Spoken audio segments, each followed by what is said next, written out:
일본이 핵심 소재 3개 품목에 대한 수출 규제 강화 조치에 이어 한국을 화이트리스트에서 제외키로 함에 따라 연쇄 피해가 우려됩니다.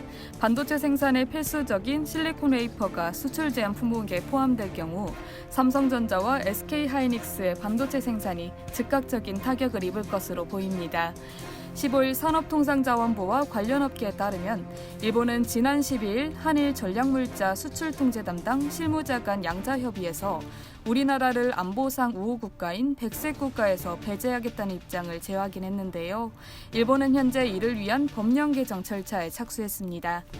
백색 국가에서 한국이 제외될 경우 첨단 소재와 전자, 통신, 센서 등 분야에서 1,100여 개 품목이 규제 대상에 오를 것으로 보입니다. 이 중엔 일본 의존도가 높은 실리콘 웨이퍼와 블랭크 마스크, 리소그래피 장비 등이 포함돼 있는데요. 이에 반도체 업계는 촉각을 곤두세우고 대응책 마련에 돌입했습니다. 반도체 생산의 핵심 원료인 실리콘 웨이퍼는 대일 의존도가 높은 품목입니다.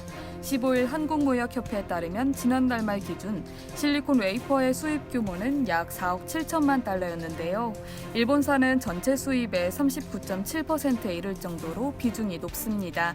우리나라의 전체 실리콘 웨이퍼 수입액은 전년 동기보다 7.2% 감소했지만 오히려 일본산은 12.5% 늘었습니다.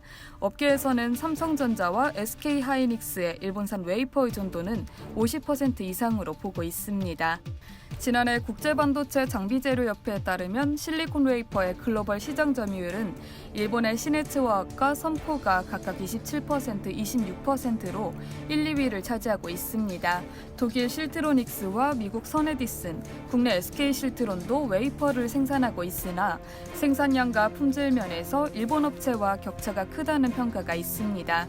삼성과 SK하이닉스는 특히 미세공정 난이도가 높은 최첨단 제품에서 일본산 웨이퍼를 쓰는 것으로 알려졌습니다.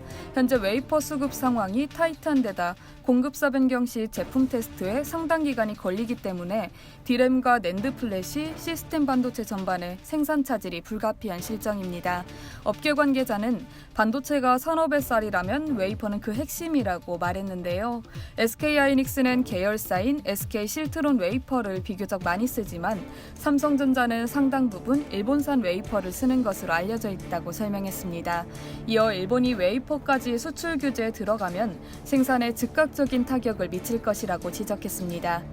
또 다른 관계자도 웨이퍼 품질 자체도 일본산이 뛰어나지만 적게는 8개에서 많게는 700여 개 세부 공정마다 웨이퍼가 특화돼 있기 때문에 이를 변경하면 최적화에 2개월에서 6개월이 소요된다며 새로운 공급사 입장에서도 지속적으로 공급이 가능해야 공장 증설을 할 텐데 장기 계약을 맺기는 쉽지 않을 것이라고 우려했습니다.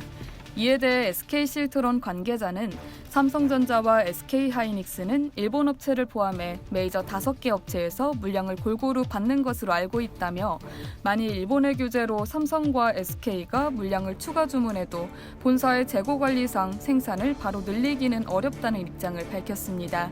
도현우 NH투자증권 애널리스트는 웨이퍼와 블랭크 마스크는 국내 반도체 업체가 일본 제품을 가장 선호하기 때문에 규제가 가해질 경우 문제가 될 수 있다고 예상했습니다.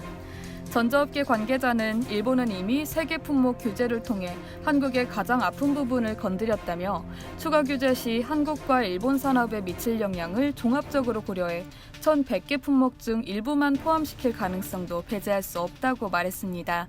이상 열두튜브였습니다.